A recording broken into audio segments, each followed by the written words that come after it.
කොහොමද ඉතින් ඔයාලා හැමෝටම ඔන්න ඉතින් අදත් අරගෙන ආවා මගේ දවල් කෑම එක ඔයාලත් එක්ක බෙදා ගන්න. මුලින්ම තියෙනවා උණුවෙන් හදාගත්ත සුදු බත් එක. ඉතින් ගොඩ දෙනෙක් අහනවානේ මේ හාල් එක මොකක්ද කියලා.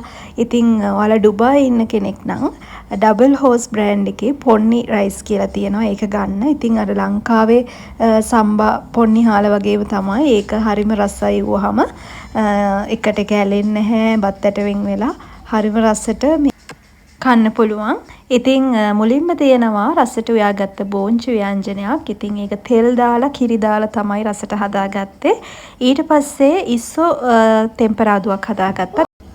ඉස්සෝ එක තෙල් දාගනිද්දී බීරුණු ටිකක් වැඩිපුර දාලා කෑලි මිරිස් එහෙම දාලා තමයි රසට ඒක හදාගත්තේ.